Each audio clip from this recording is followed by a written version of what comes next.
Thank you, Chairman Harris, and good morning. My colleagues have heard me say this before, and I'll say it again. I am always working to ensure that American produces the highest quality, the most affordable, most abundant food and fiber and medicine. Unfortunately, this bill is not up to the task. While our country continues to grow, our support for women, infants, and children continues to shrink. This bill follows the administration's lead, and it cuts $100 million in WIC funds below last year, hurting our most vulnerable as the cost of food continues to rise. The cost of housing continues to rise across the country, and rural communities are not exempt. Yet this bill cuts $1.8 billion in rural housing programs, hurting rural America. Affordable housing is a cornerstone of every American's quality of life, and it's a big part of the American dream. Yet this bill makes it harder for Americans to achieve that dream. Talking about being able to provide for and afford basic needs, this bill cuts $44 million in grants for water and waste projects. These projects often have large capital costs, and small towns in rural America do not have the ratepayer base to cover those costs. Without these federal grants, they are put between a rock and a hard place to pay for the project by either slapping residents with huge utility bills or cutting other essential services like law enforcement or garbage collection or paving roads. We already know there's a digital divide when it comes to rural communities and access to affordable broadband internet. Yet, this bill not only fails to increase the investments in rural broadband necessary to close the gap, but it also slashes grants for distant learning, telemedicine, and other broadband projects in rural communities. I continue to hear from my constituents about staffing shortages, whether it's at the Farm Service Agency or the Natural Resources Conservation Services or at Rural Development. And I know they are not alone.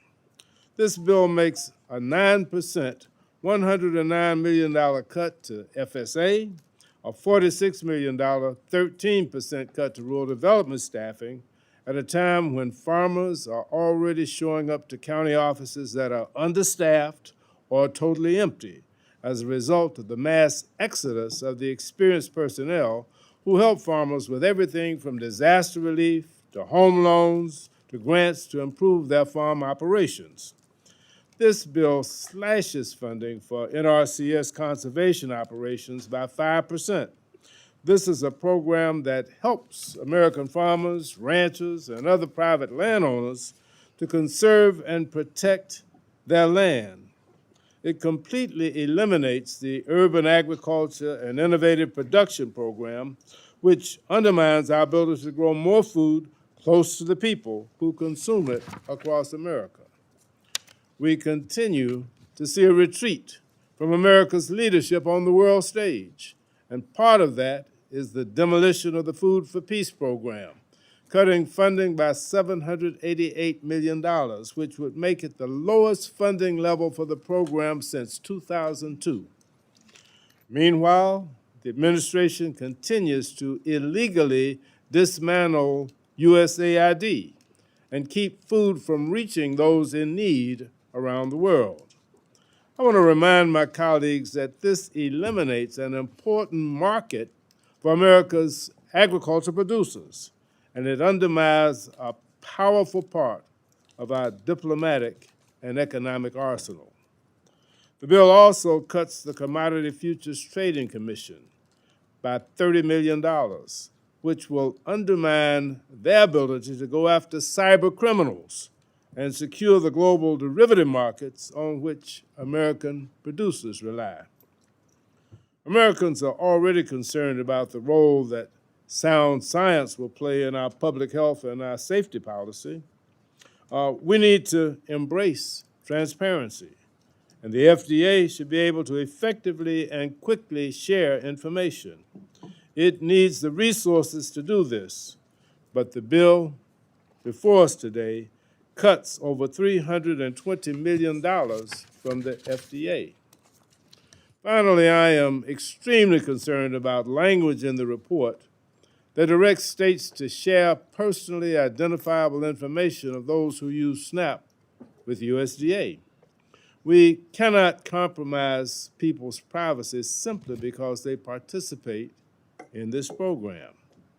This bill increases costs for rural America by cutting crucial investments in housing, water and energy programs that help families and small businesses in rural communities save money and to thrive. It retreats from nutrition programs that help the most vulnerable afford healthy food and at the same time engage America's ag producers in our country's effort to fight hunger.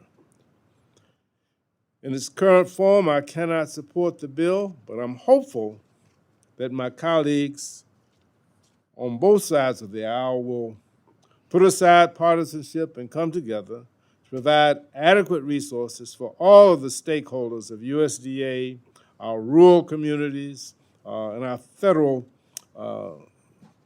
administration. I would love for us to produce a bill that works for the American people. I cannot support this bill in its current form, and I urge us to do better. Thank you, Mr. Chairman, and I yield back.